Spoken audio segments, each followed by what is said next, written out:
Oke ya, udah clear ya. Coba masukin ke screen gua. Masuk gak ke screen? Ini gimana ya cara gua biar gua nggak ada delay ya? Oke, kelihatan ya screennya ya. Ini kemarin by the way pada komplain light mode ya, udah gua gelapin deh ya.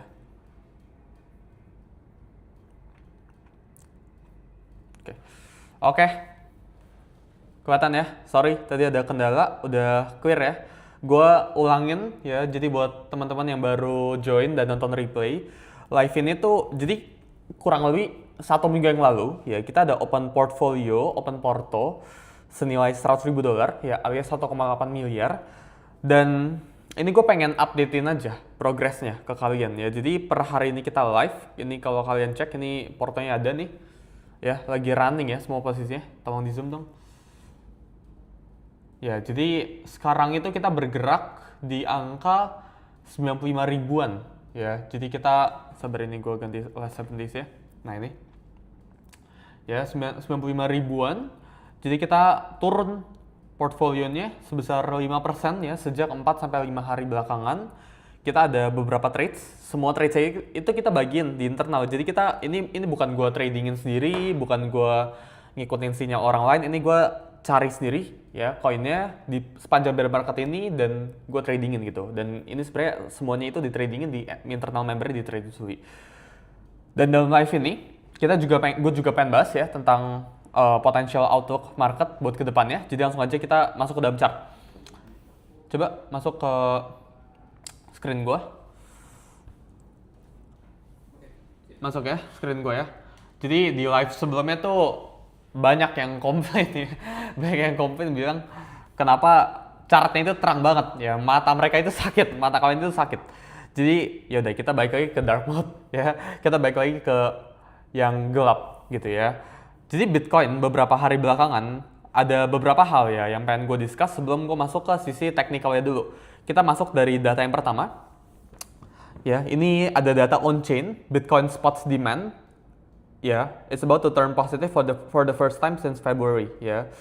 Dan ada 87% probabilitas kesempatan untuk Bitcoin itu mengalami kenaikan sebesar 18% dalam 60 hari ke depan. Ya.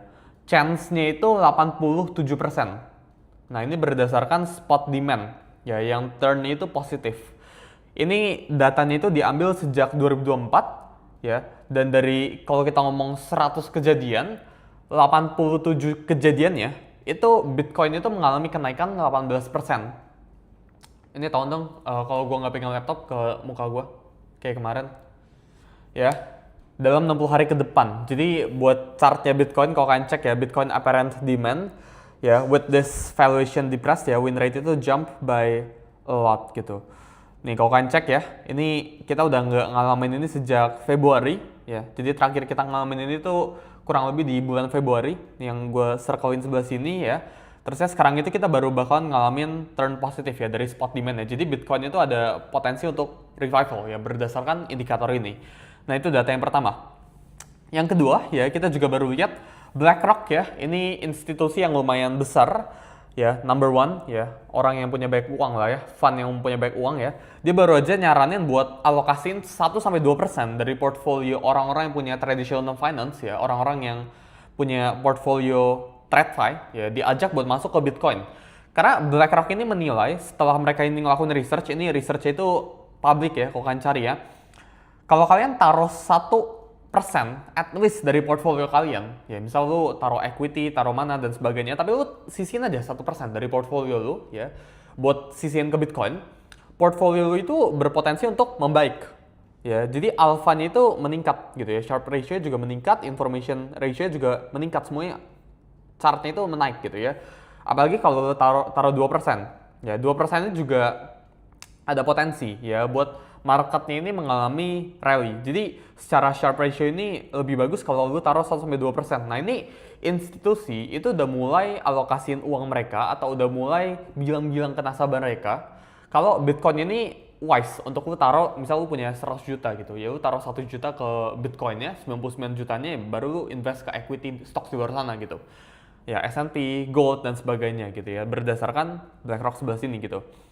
Kita juga lihat ya, ada data yang nunjukin ya, ini juga dari BlackRock, kalau lu cek ya, ini public datanya, baru 1-2 hari yang lalu, bahwa Bitcoin itu salah satu aset yang lumayan kuat ya dibandingkan dengan S&P sama gold ya. Jadi ketika COVID itu terjadi, S&P ini 10 hari setelah itu mengalami penurunan ya 19%, gold turun ya 12%, Bitcoin itu turun 32%. Ya, 60 hari setelah itu alias kurang lebih ya, kita ngomong 2 bulan setelah itu, S&P itu -1, gold itu 2, Bitcoin itu 9. Jadi secara volatilitas ya, kalau kita cek ya, memang kalau kita nilai Bitcoin itu punya volatility yang paling tinggi. Tapi recovery rate-nya Bitcoin itu juga cenderung paling tinggi dibandingkan dengan S&P sama gold. Ya, kita lihat 2020 US Election Challenge. Nah, ini Bitcoin itu plus justru dikala gold itu minus, S&P itu plus 7 gitu. S&P ya, 60 days setelah itu plus 12%, gold itu -1, Bitcoin rally ya, 100% naik 2 kali lipat ya. Russia-Ukraine War, S&P 0, gold 2, Bitcoin 5%.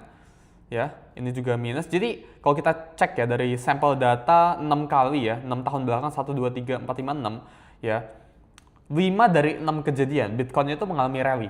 Jadi geopolitik itu justru nggak jadi masalah ya kita ngomong ya buat market ini atau buat Bitcoin ini mengalami penurunan. Justru kalau kita tarik time frame-nya cukup panjang ya, lu nggak lihatnya sehari 2 hari. Karena kalau lu lihatnya itu sehari 2 hari ya, semuanya juga bisa naik turun ya sehari 2 hari. Bitcoin hari ini bisa naik 1%, 2% gitu. Ya volatility short term itu jangan dilihat ya ketika lu sedang berinvestasi ya. Kalau lu lagi trading ya itu beda cerita lagi gitu ya.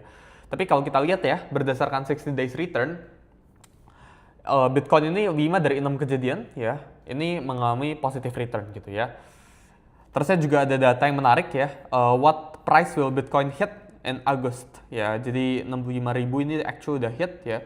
Nah, ini yang actually menarik ya, di bawah 62.500. Ini ada 56%. Jadi cukup tinggi probabilitasnya untuk Bitcoin ini melemah di bulan Agustus ini. Bahkan di bawah 60.000 ini lumayan besar ya, 20% ya, 19%. Ini lumayan besar ya dalam 12 hari ke depan gitu ya.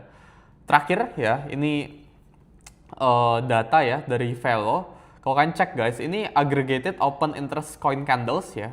Kemarin kurang lebih tanggal 14 ini kita ada update juga ya di internal ya buat membernya Trade with Sully. Ini all time high guys ya. Kita nggak pernah ngalamin ini lagi atau kita nggak pernah break di atas level ini ya sebelum Agustus bahkan sebelum Oktober ya. Jadi open interest candle-nya itu all time high ya, meaning ada potensi untuk Bitcoin ini melakukan movement either dia ke atas atau ke bawah. Ya, jadi kalau kita cek berdasarkan chartnya di sebelah sini, nah ini either karena open interest ini sedang berada di all time high range ya, ada potensi either Bitcoin ini jebol langsung ke atas atau dia langsung jebol ke bawah gitu. Jadi gue sangat mewanti-wanti ya dalam beberapa hari ke depan ya, kita ngomong dari range sebelah sini sampai kita ngomong 14 hari ke depan ya, ada potensi untuk Bitcoin ini melakukan ya big move ya, melakukan volatility move yang lumayan ekstrim ya, either dia ke atas atau ke bawah, kita nggak tahu gitu. Which kita bakalan analyze dalam video ini gitu ya. Jadi kalau teman-teman cek, kita mulai dari weekly candle-nya ya. Weekly candle dari Bitcoin ini actually ngebentuk yang namanya itu high ya di atas sebelah sini. Dimana kalau selama high atas sebelah sini yang gue akan mark ya, yang garis warna orange ya 65.300 ini nggak di break ya, alias Bitcoin weekly candle itu nggak close di atas 65.300, maka ada potensi untuk Bitcoin ini lanjut mengalami penurunan. Jadi menurut gue for now ya, gue masih pribadi masih bearish ya untuk Bitcoin dengan target price ya di 62.800 ya berdasarkan Fibonacci range zone gitu. Jadi selama Bitcoin itu nggak melemah ya, gue tetap condong ke posisi short ya, I would even short ya di sebelah sini dengan stop loss ya bisa di atas sini ya 67.000 ya, take profit itu bisa di range bawah sini ya. Ya ini kalau teman-teman ini pengen nge-swing ya, 55 juga bisa quite possible ya untuk range ya, untuk range area untuk Bitcoin ini melakukan penurunan gitu. Jadi ini risk reward yang lumayan menarik ya, hampir 1/4 ya. Ya ini something yang I will take ya, karena probabilitas untuk sekarang ya selama Bitcoin ini nggak break di atas 67 ya, ini chance-nya cukup besar untuk dia ke bawah 55. Tapi kalau dia break di atas 67 ini, maka skenario-nya itu a whole different thing ya. Jadi kita tarik dari EMA-nya 50 aja. Nah, jadi kalau Bitcoin ini break di atas garis warna kuning ini, maka ada potensi untuk Bitcoin ini kembali menguat sampai EMA 50 ini, ya which di range ya kita ngomong 70 ribuan. Baru lanjut mengalami penurunan. Nah, itu bisa juga jadi skenario-nya gitu. Tapi pokoknya critical levelnya untuk Bitcoin itu ada di 67.000 gitu ya, di weekly chart-nya. Ya, terus di 3 days chart juga ya kita lihat Bitcoin itu nggak kemana-mana, jadi gua rasa nggak perlu worry ya. 78 hari ini bener-bener kita sideways, kita nggak kemana-mana ya, bener-bener interestnya itu rendah sekali untuk market crypto sekarang gitu ya.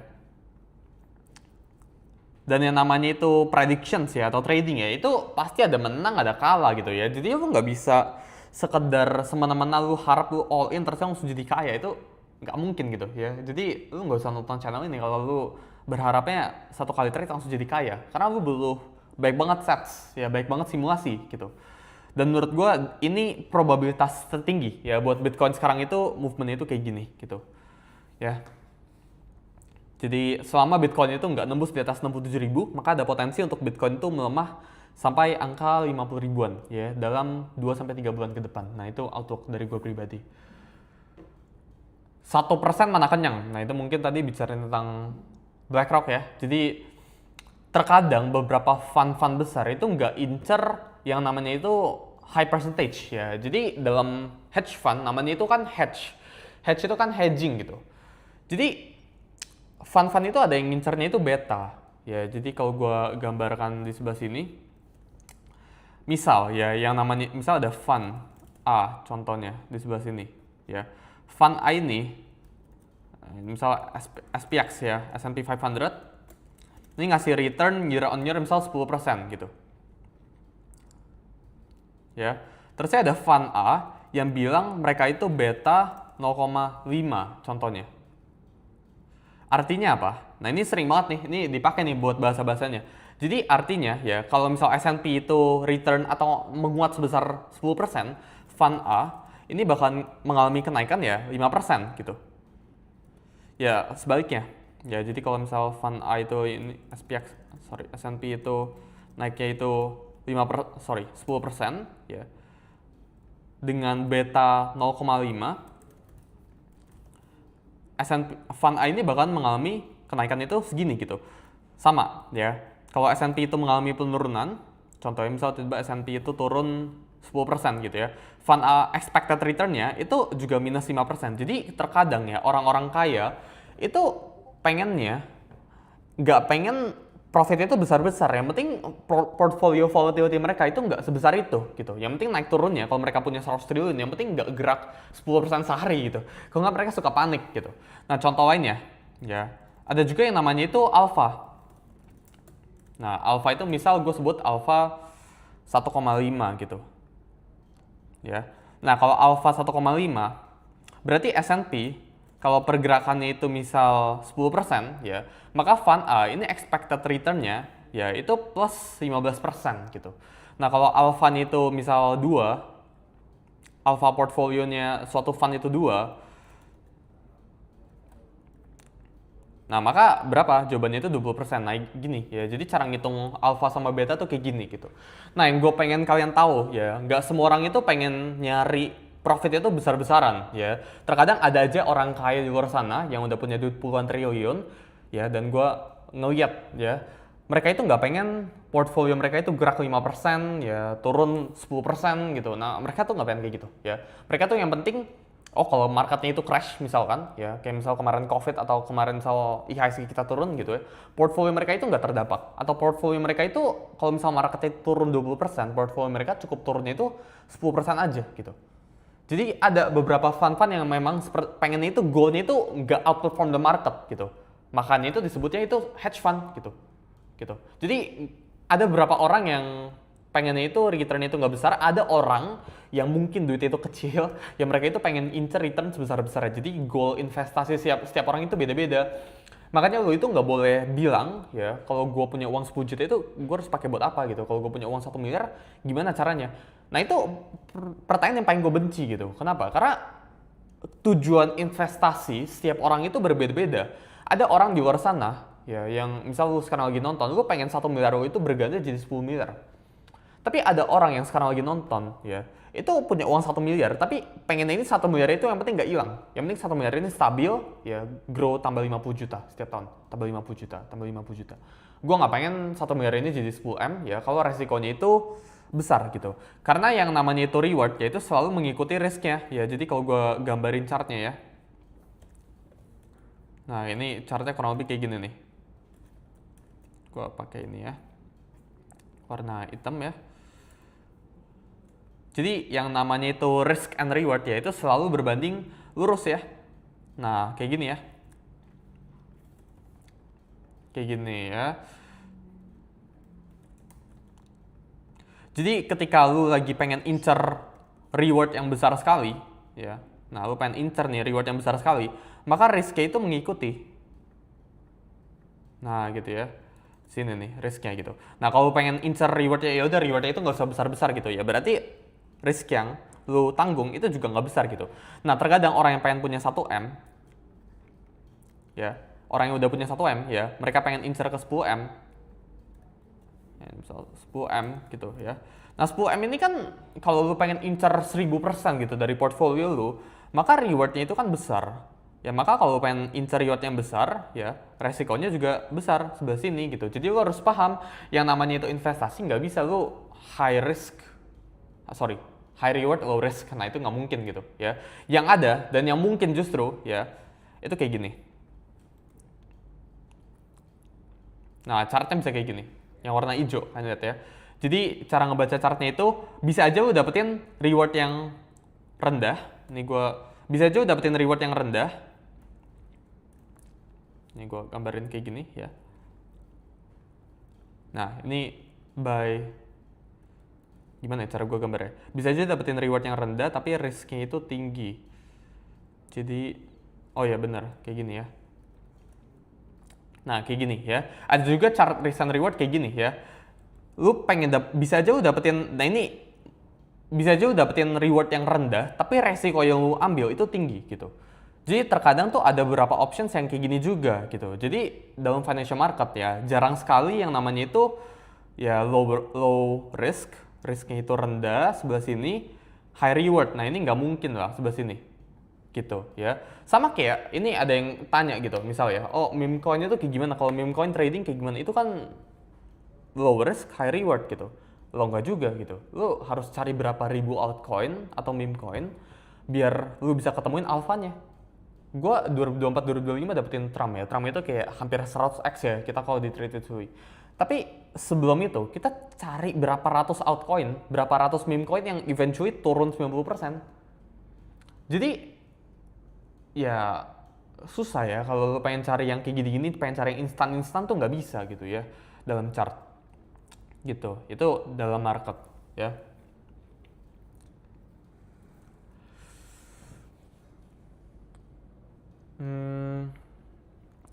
Kita masuk ke sekarang altcoin ya. Gue pengen masuk ke total crypto market cap sekarang. Kalau kalian buka ya, tickernya itu di total ya, sebelah sini ya.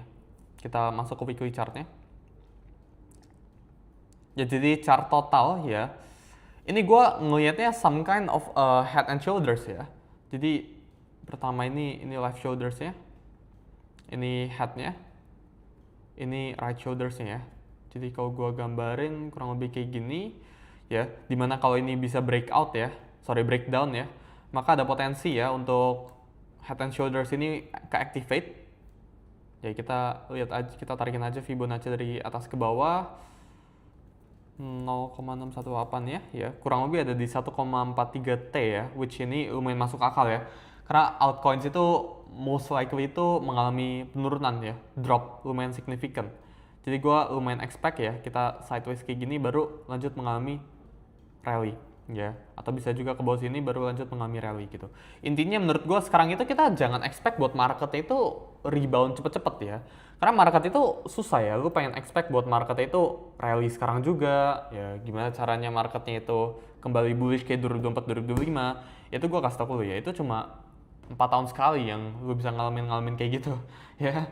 Lu sangat sulit ya untuk lu ngalamin rally-rally kayak 2024 2025 lagi. Ya, mungkin kita lihatnya kayak gitu-gituan lagi itu di 2007 tahun depan akhir atau di 2028. Jadi di antara range pivot ini lah. Nah, lu tinggal standby gitu. Ya. Ada yang mau request altcoin?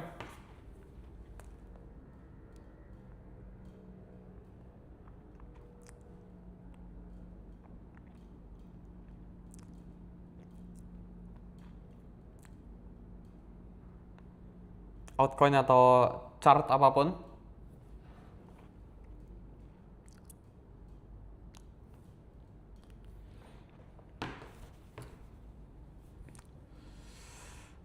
Oke, kita bahas ini SUI yang pertama ya, lumayan banyak yang minta. SUI di sebelah sini kalau teman-teman cek ya, dia udah melemah dari all time high-nya. Dari sini ya, all time high-nya sebesar 88%. Ya, sini tuh 10 Oktober ya, ini lumayan ekstrim candle-nya. Menurut gua critical area ya, support area yang teman-teman ini perlu perhatikan ada dua buat SUI. Ada di 0,55 sama 0,46 ya buat di weekly-nya. Terus ya buat di daily-nya. Ini ada level juga, area yang penting juga, yaitu di 0,67. Ini juga 0,679 ya, lumayan penting.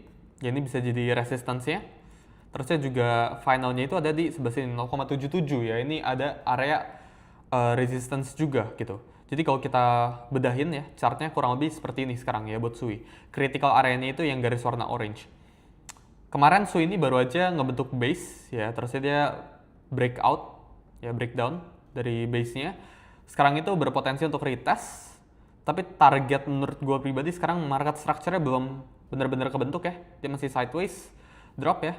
Kalau SUI ini bisa nge-deviate kembali dan dalam 5 hari ke depan lah ya, bisa close di atas. Nah, ini 6 hari kayak gini ya. Nah, kalau SUI ini bisa close di atas 0,67 sebelum tanggal 25, maka ini interesting chart ya. Jadi ini kurang lebih kita expect candle kayak gini. Dia close candle di atas 0,679. Maka menurut gua ada potensi untuk SUI ini mengalami rally ya antara range dari sini sampai sini ya, ini 14% potential range untuk SUI ini mengalami rally gitu. Jadi kita berharap ya kalau teman-teman ini pengen akumulasi SUI ya, SUI ini ada potensi untuk mengalami deviate, terusnya dia ngebase di sini ya, ini ada potensi untuk buy opportunity kalau dia bisa close di atas garis warna orange ya yang gue tandain sebelah sini ya. Jadi critical key levelnya itu di sebelah sini, tanggalnya itu di sebelah sini. Nah kalau nggak bisa menurut gue forget SUI ya, ini nggak guna dan ada potensi untuk mengalami pelemahan lebih lanjut ya sampai 0,55 ya, jadi sekitar 14%an drop dari range sekarang ya. Ini buat SUI ya. Gue pribadi wouldn't bet on SUI ya, masih jelek ya menurut gue ya. ETH, oke, ini ada yang minta. Oke, ETH ini kita pribadi ya di internal sebenarnya lagi nge-short karena gara kemarin baru aja menilai ya ada potensi untuk melakukan breakdown ya. Tapi kalau kita lihat chartnya secara netral ya, tanpa bias ada short position atau enggak ya, ETH ya ini quite interesting ya. Ini bisa tarikin trend line sebelah sini dan dia baru aja break ya dari trend line-nya. Di sebelah sini juga ada support level ya dari ETH. Kita sekarang masih wait and see ya, masih belum nentu kayak gimana. Ya, oscillator juga momentum indicatornya juga crossing up ya, crossing ke atas. Sekarang juga lagi sideways ya, ETH berhari-hari ini nggak bergerak kemana-mana. Makanya kalau kita lihat tadi ada data yang gue tunjukin ya ke Discord members teman-teman ya, bahwa ada potensi ya untuk ETH, Bitcoin, dan crypto market ini ada big move ya dalam beberapa hari ke depan. Kalau ETH ini bisa break ya di atas 2000, gue rasa cukup besar ya chance ya untuk ETH ini lanjut mengalami kenaikan ya 13% ke atas. Tapi menurut gue highest chance ya kita bakalan deviate ke bawah sih. Ini untuk ETH ya, dari gue pribadi kayak gini.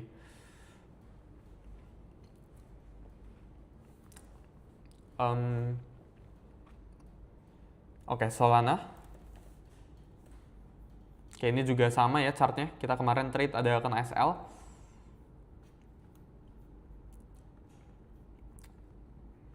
Ini sebenarnya quite interesting ya, karena ini ngebentuk yang namanya itu cup ya, cup pattern, mini cup lah ya. Ini nggak muncul ini cup ya. Mana ini?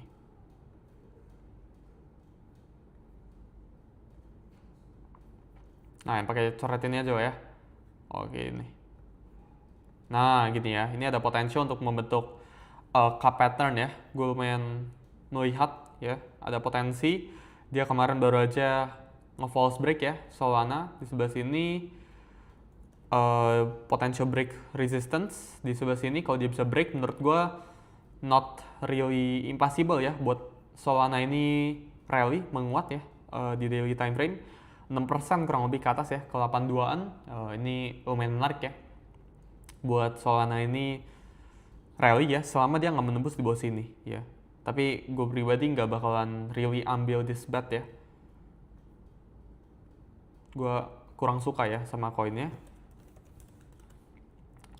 Ya, first target price itu di 80-an ya.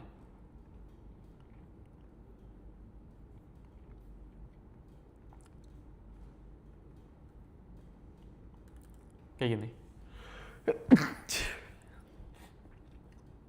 Ya.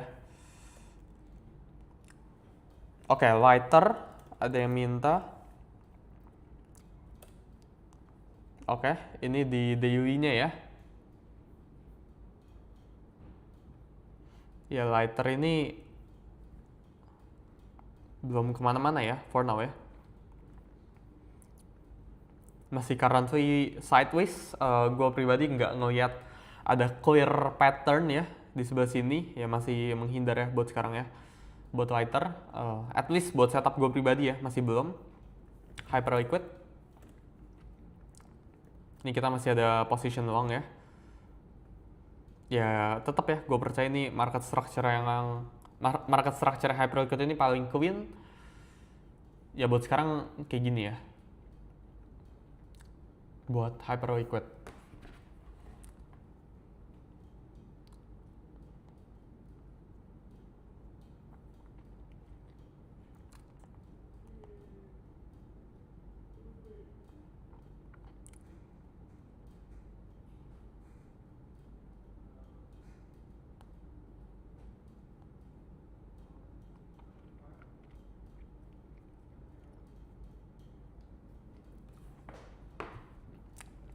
Ya jadi kalau gue pribadi ya narik kesimpulan marketnya sekarang, marketnya masih belum terlalu gimana ya, dia masih sideways, masih bergerak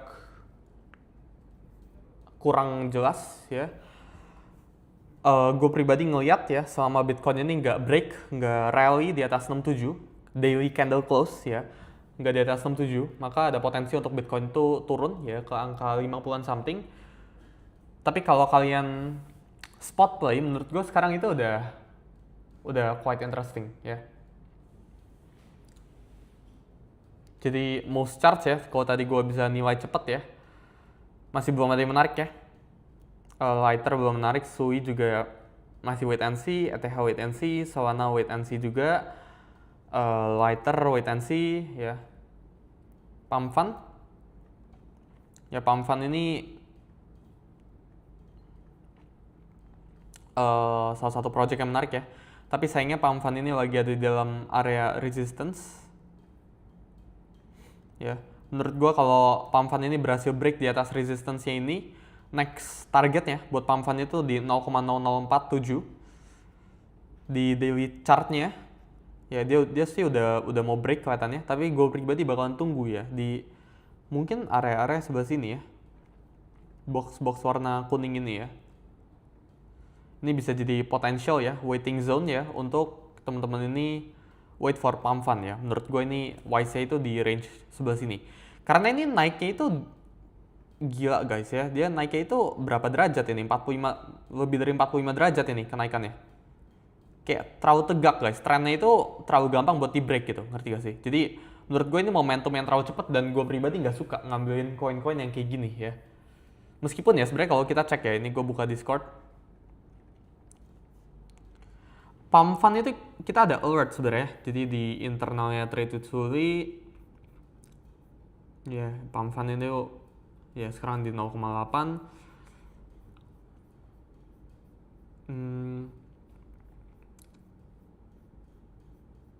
Ya ini pump fund ya 0,9.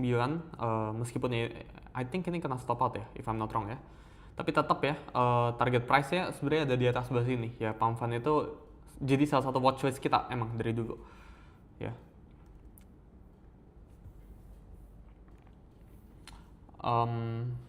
Mat USDT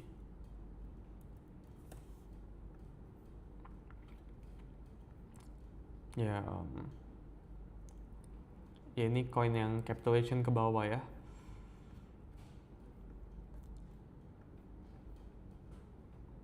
Ya ini range low-nya dia sempat nge-deviate ke bawah ya. Tanda kutip nge-false break ke bawah. Ini juga range high-nya di atas sebelah sini ya. Ya menurut gua kalau melt ini berhasil break ya box atas ini, maka ada potensi untuk melt ini menguat ke 0,26 ya dari range sekarang.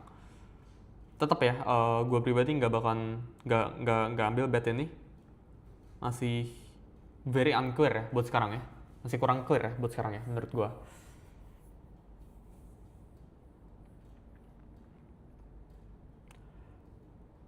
Oke, Mon. Oke. Emang sejujurnya semua chart itu emang lagi jelek guys ya menurut gue sekarang ya.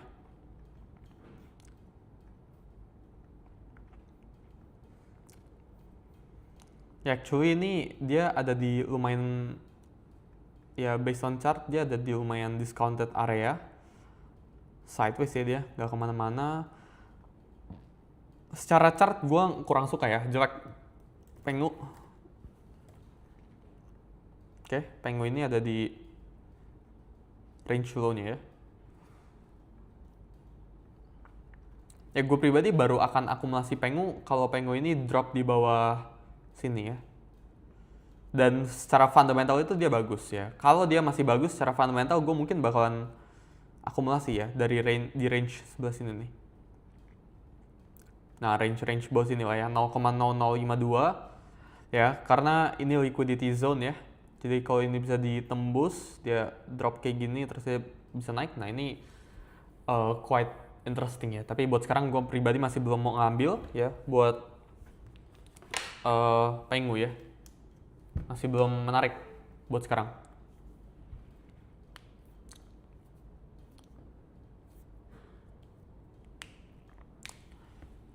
Oke, apalagi nih? BNB. BNB secara chart ya. Ini koin yang di backing sama CZ ya. Gila ya CZ ya. Ya ini Eiffel Tower. Apa? Burj Khalifa ya. Ya BNB sempat rally ya. Tapi sekarang bener-bener boring ya. Chartnya itu boring guys ya. Gue nggak bakalan sentuh token-token yang chartnya boring kayak gini kalau gue pengen tradingin gitu. Kayak sideways drop, dulu sideways drop. Kayak gue nggak mau sentuh yang kayak gini-ginian gitu. Ini jelek chartnya. Ondo.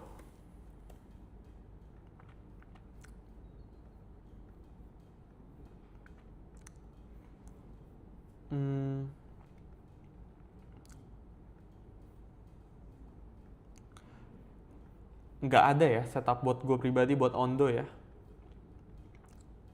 Ini ada di support level sih, dia udah deket sih.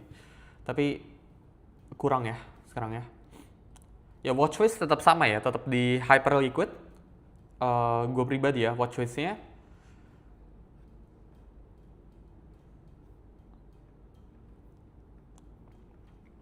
Ya, hyper liquid dan pump fund ya. Itu tetap jadi dua watch list gue. Oh sorry, sama lit ya, lighter. Ini juga masuk ya ke dalam watchlist gue dalam beberapa minggu ke depan.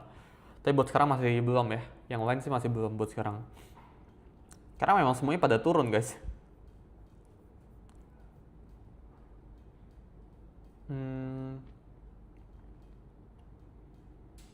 Injective, coba ya. Oke. Nah ini INJ lumayan menarik nih. Jadi kalau daily candle-nya itu bisa close di atas 4,2 lumayan menarik. Kenapa? Karena dia baru aja nge-false break ya. Secara momentum dia udah bottom ya. Kelihatannya momentum indicatornya di daily chart-nya kayak gini. Ya gue pribadi bakalan first step-nya itu kalau lu ngeliat chart kayak gini ya. Ya kita tunggu dia pick up dulu ke atas. Ya, terus dia koreksi dulu. Ya, kalau dia koreksi kan dia ngebentuk yang namanya itu lower low kan ya, sebelah sini ya. Jadi kita expect buat marketnya itu kayak gini. Ya, jadi dia kurang lebih kayak gini ya marketnya. Nah, kita expect kayak gini ya. Jadi kita tunggu di bawah sini kalau ada setupnya. Ya, jadi kalau dia ngebentuk something setup sebelah sini, gue pribadi bakalan buy gitu ya. Apalagi dia udah mendekati area resistance ya. Jadi injective ini menarik ya. Tapi tetap harus lu jadikan watchlist, lu nggak bisa enter sekarang ya. Tetap harus wait and see. Tetap harus menunggu buat sekarang ya. Kita lagi tunggu buat EMA-nya ini catching up. Nah kita lagi tunggu kayak gini. Nah kayak gini ya buat injective ya. Oke, lihat AVE. Ya AVE token ini buy chart jelek banget. Sideways guys ya, gak kemana-mana. Gua kurang suka ya chart-chart kayak gini. Ya, kurang masuk ke dalam setup gue pribadi aja sih, lebih tepatnya. Iya, by the way nanti malam ada FOMC guys ya, jadi kalian tetap harus standby ya dengan position sekalian.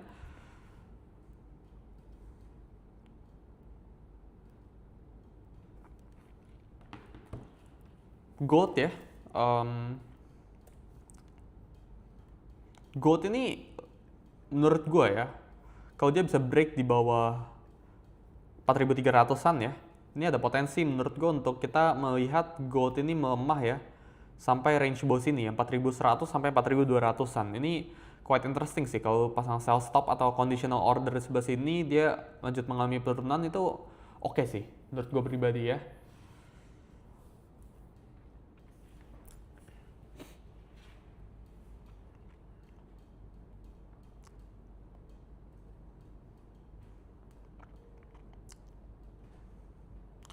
Ya jadi mungkin ya dari gue itu aja live-nya. Thank you buat teman-teman yang udah nonton ya. Semoga mendapatkan outlook. See you di live selanjutnya.